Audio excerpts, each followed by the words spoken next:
भाद्रपद महिन्याच्या शुक्ल पक्षाच्या चतुर्थी तिथीला गणेश उत्सव हा सण साजरा केला जातो।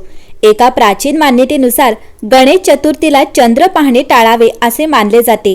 या दिवशी चुकूनही चंद्र दिसल्याने व्यक्तीवर कलंक लागतो। यासोबतच अनेक प्रकारच्या संकटांनाही तोंड द्यावे लागू शकते। पण नेमकं सत्य काय आहे? पद्म आणि स्कंद पुराणात गणेश चतुर्थीला चंद्र पाहण्यास मनाई केल्याचा उल्लेख आहे। या श्रद्धेमागे एक पौराणिक कथा आहे। कथेनुसार एकदा गणेशजी त्यांच्या वाहन मूषकावर जात होते। त्यांचा हत्तीचा चेहरा आणि विशाल रूप पाहून चंद्र हसला आणि त्यांची थट्टा केली। यामुळे संतप्त होऊन भगवान गणेशाने चंद्राला शाप दिला की जो कोणी भाद्रपद शुक्ल पक्षाच्या चंद्र पाहिल त्याला कलंक म्हणजे खोटा आरोप सहन करावा लागेल। या शापामुळे गणेश चतुर्थीला चंद्र पाहणे निषिद्ध मानले जाते। पद्मपुराणात असेही म्हटले आहे की या दिवशी चंद्र पाहिल्याने व्यक्तीला अवांछित दोष आणि सामाजिक अपमान सहन करावा लागू शकतो। शास्त्रानुसार गणेश चतुर्थीला चंद्र पाहिल्याने दोष निर्माण होतो।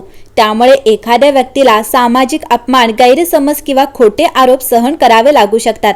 हा दोष केवळ वैयक्तिक जीवनावर परिणाम करत नाही तर कौटुंबिक आणि सामाजिक संबंधांवरही परिणाम करू शकतो। ब्रह्मवैवर्त पुराणानुसार जर या दिवशी नकळत चंद्र दिसला तर हा दोष लागू शकतो, म्हणून सावधगिरी बाळगणे आवश्यक आहे। जर गणेश चतुर्थीच्या दिवशी नकळत चंद्र दिसला तर शास्त्रांमध्ये काही उपाय सांगितले आहेत ज्याचा अवलंब करून हा दोष टाळता येतो। चंद्र पाहिल्यानंतर भगवान गणेशाची विधिवत पूजा करा।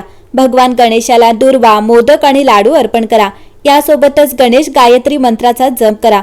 ओम एकदंताय विघ्नहे वक्रतुंडाय धीमहि तन्नो दंती प्रचोदयात। यामुळे भगवान गणेश प्रसन्न होतात आणि दोष दूर होतो। यासोबतच भगवान गणेशाची क्षमा मागा। दोषांपासून मुक्त होण्यासाठी गरिबांना अन्न, कपडे किंवा मिठाई दान करा। विशेषतः गणेश चतुर्थीच्या दिवशी दान केल्याने पुण्य मिळते आणि दोषांचा प्रभाव कमी होतो।